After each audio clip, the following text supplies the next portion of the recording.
Assalamualaikum warahmatullahi wabarakatuh. Ilahi anta maksudi waridho kamatlubi atini mahabbataka wa ma'rifataka. Puji syukur marilah kita panjatkan kehadirat Allah Subhanahu wa taala atas limpahan rahmat, taufik, hidayah serta inayahnya sehingga kita semua berada dalam keadaan sehat walafiat.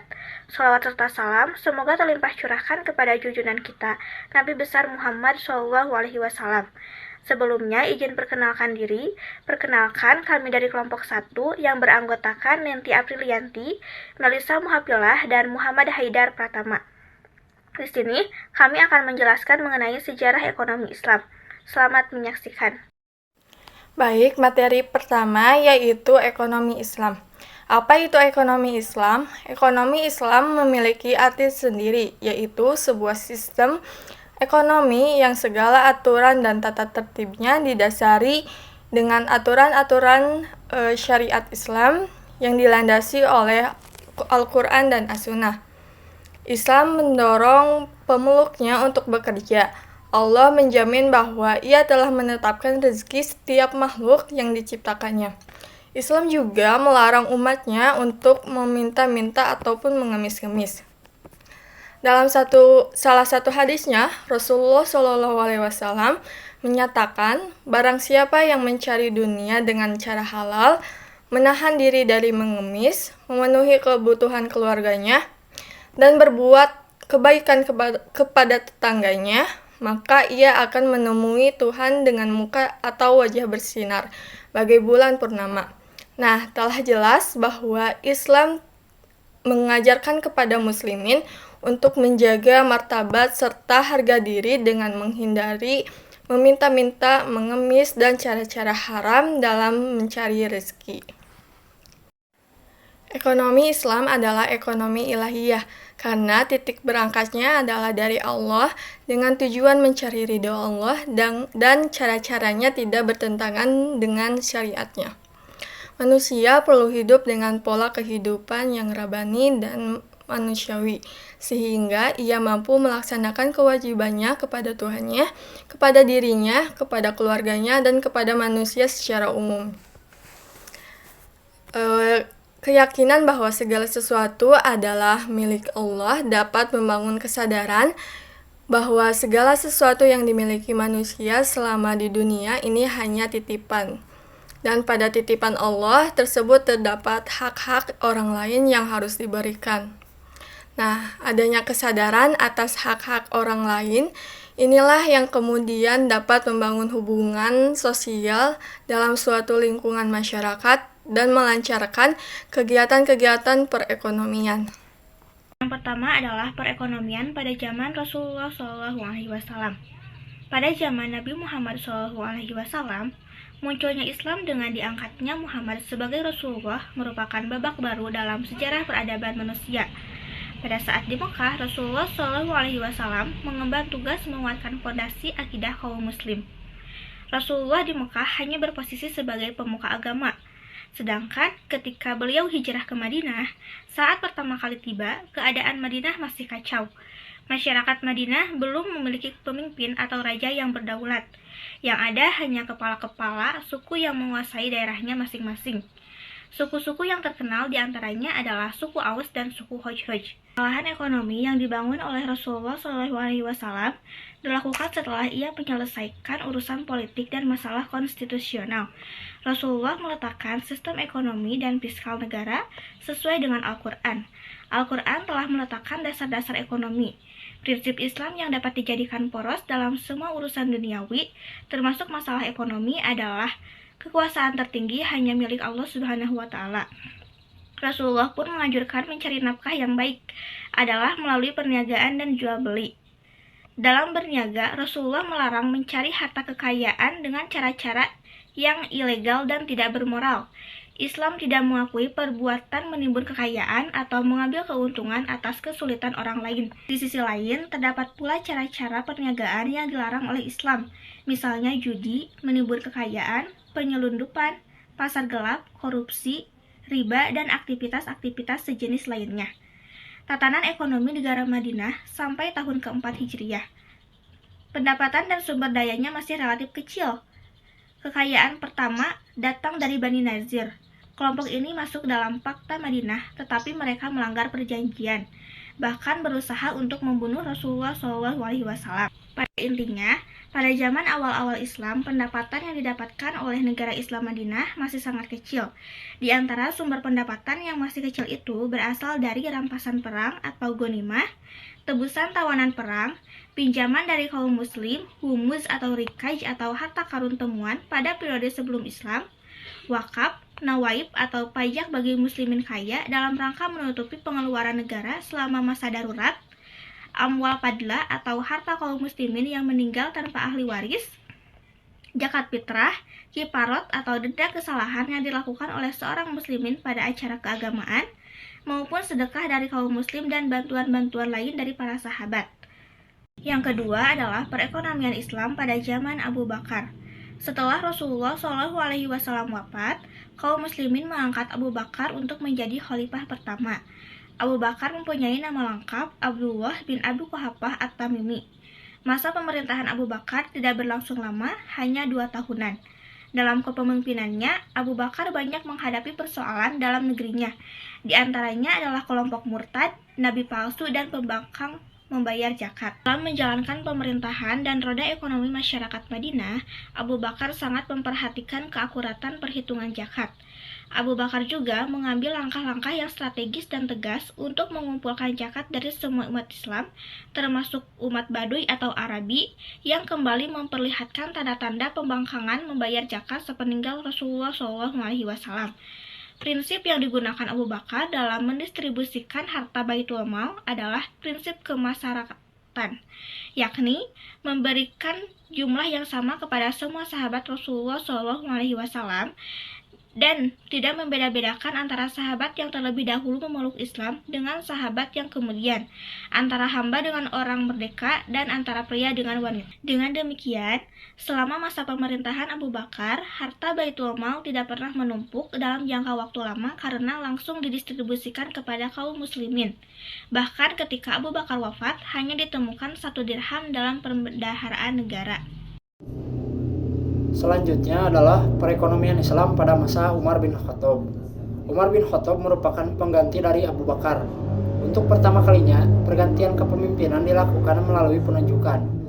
Berdasarkan hasil musyawarah antara pemuka sahabat, memutuskan untuk menunjuk Umar bin Al-Khattab sebagai khalifah Islam kedua.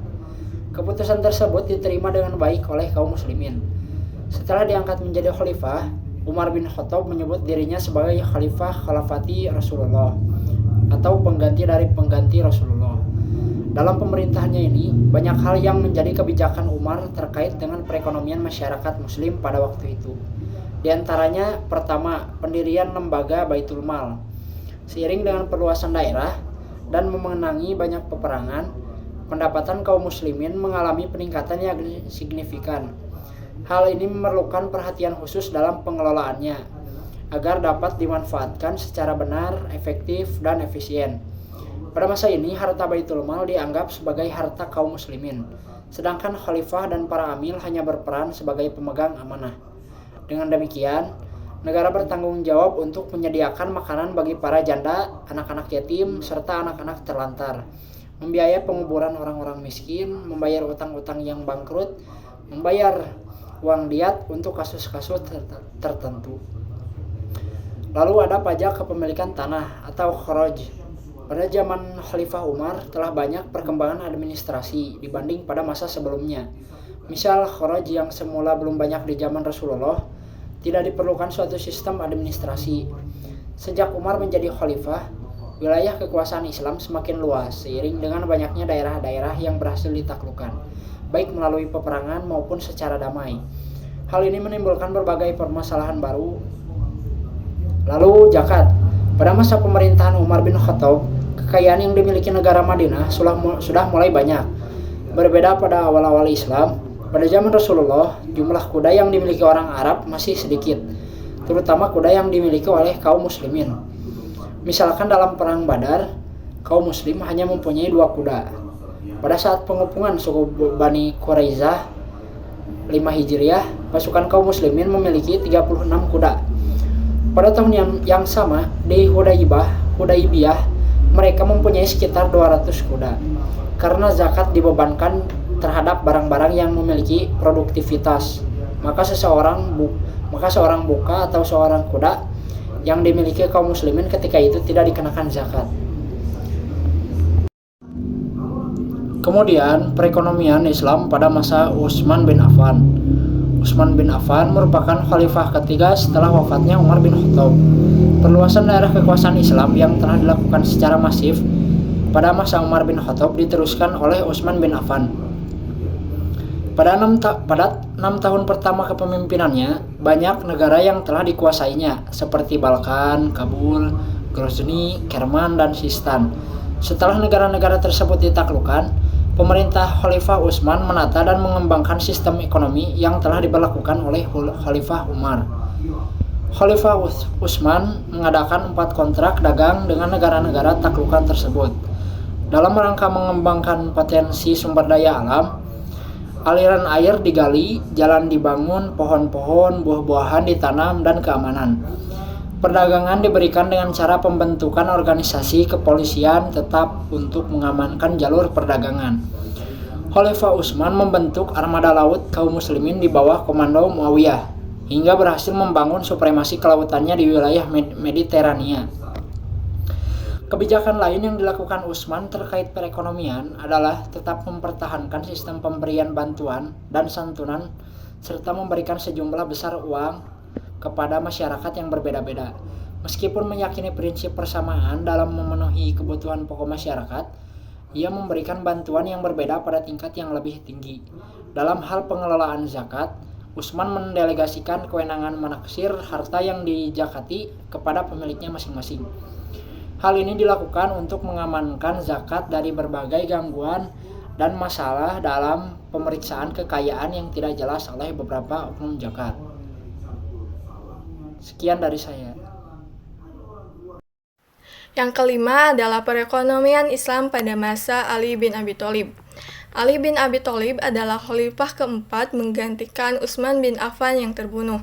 Ia menikah dengan putri Rasulullah SAW, yaitu Fatimah Az-Zahra, dan dikaruniai 2 putra yaitu Hasan dan Husain. Pada masa Ali merupakan masa pemerintahan yang tersulit yang harus dilampaui karena pada masa-masa tersebut merupakan masa paling kritis berupa pertengkaran antar kelompok. Nah, kebijakan ekonomi pada masa pemerintahannya, ia menetapkan pajak terhadap para pemilik hutan sebesar 4.000 dirham dan mengizinkan Ibnu Abbas, gubernur Kufah, memungut zakat terhadap sayuran segar yang akan digunakan sebagai bumbu masakan. Nah, sistem distribusi setiap pekan sekali untuk pertama kalinya diadopsi hari Kamis adalah hari pendistribusian atau hari pembayaran. Pada hari itu, semua perhitungan diselesaikan pada hari Sabtu, dimulai perhitungan baru. Cara ini mungkin solusi yang terbaik dari sudut pandang hukum dan kontribusi negara yang sedang berada dalam masa-masa transisi. Adanya persamaan kebijakan ekonomi pada masa Ali bin Abi Thalib dengan khalifah sebelumnya. Pada masa Ali, alokasi pengeluaran kurang lebih masih tetap sama sebagai halnya pada masa pemerintahan Khalifah Umar. Nah, keistimewaan Khalifah Ali dalam mengatur strategi pemerintahannya adalah masalah administrasi umum dan masalah-masalah lainnya yang berkaitan dengannya tersusun dengan rapi.